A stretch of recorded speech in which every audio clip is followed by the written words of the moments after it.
আসসালামু আলাইকুম রহমতুল্লাহ। সবাই কেমন আছেন? আলহামদুলিল্লাহ, আমরাও ভালো আছি। তো এখন একটা আইটেম রান্না করব, খুব সহজ একটা আইটেম, সবারই প্রিয় চাইনিজ ভেজিটেবল, যেটা ফ্রাইড রাইসের সাথে খায়। খুবই টেস্টি একটা ভেজিটেবল, সবাই বাসায় রান্না করে খাবেন ইনশাআল্লাহ, খুবই টেস্টি হবে। তো দেখতে থাকুন কী করি। আসসালামু আলাইকুম। তো প্রথমেই একটা কড়াইতে পানি দিয়ে দিলাম সবজিগুলো বয়েল করার জন্য। তো এখানে আমি নিয়েছি ফুলকপি, পেঁপে, গাজর, এখানে আছে ক্যাপসিকাম, অনিয়ন, আর আছে বটবটি আর চিচিঙ্গা। তো ফার্স্টেই আমি ফুলকপি, গাজর আর পেঁপেগুলা দিয়ে দিব। এগুলা যখন 80% হয়ে যাবে তখন দিয়ে দিব বটবটি আর চিচিঙ্গা, কারণ সব একসাথে যদি দেন তাহলে কালারটা নষ্ট হয়ে যাবে বটবটি আর চিচিঙ্গার। তো একটা পাত্রে আমি একদম ঠান্ডা পানি, আইসের পানি নিয়েছি। তো ওইখানে আমার যে বয়েল করা সবজিগুলো ওইগুলা ঠান্ডা পানিতে ঢেলে দিলাম। ঠান্ডা পানিতে কেন দিলাম? এই ঠান্ডা পানিতে দিলে এই সবজিগুলোর কালারগুলো সুন্দর থাকবে, গ্রিন থাকবে।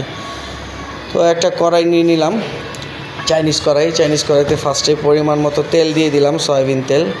তারপরে দিয়ে দিলাম রসুন কুচিটা সুন্দর করে ব্রাউন কালার করে ভেজে নিব। তো ফার্স্টেই দিয়ে দিলাম ক্যাপসিকাম আর পেঁয়াজ, এগুলো সুন্দর করে কাটিং করে নিয়েছি। এইভাবে কাটিং করে নেবেন আপনারা। এগুলার হালকা সতে করে নিব। সতে করে নেওয়ার পরে আমার বয়েল করা রাখা যেই সবজিগুলা ওইগুলা দিয়ে দিব। এগুলাও একটু সুন্দর করে সতে করে নিব মিডিয়াম হিটে, বেশি জাল বাড়াবেন না, তাহলে সবজিগুলো ভেঙে যাবে আর নিচে লেগে যাবে। তারপরে পরিমাণ মতো পানি দিয়ে দিলাম। পানি দিয়ে জালটা বাড়িয়ে দিবেন বলক আসার জন্য। এখানে আমি কিছু ইনগ্রিডিয়েন্টস অ্যাড করব। তো ফার্স্টেই দিয়ে দিলাম আপনার সল্ট, তারপরে দিয়ে দিলাম হোয়াইট পেপার, তারপরে দিয়ে দিলাম সুগার, তারপরে দিয়ে দিলাম 2 রকমের সস, একটা হলো ম্যাগি সস আর একটা হলো সয়া সস। এখানে ফিশ সস অ্যাড করতে পারেন আপনারা, যেহেতু আমার কাছে ফিশ সস নাই তাই আমি অ্যাড করলাম না। ফিশ সসটা অ্যাড করলে সবজিটা আরও মজাদার এবং টেস্টি হবে। তো আরেকটু দিয়ে দিলাম টেস্টিং সল্ট, আপনারা চাইলে এখানে চিকেন পাউডারও ইউজ করতে পারেন।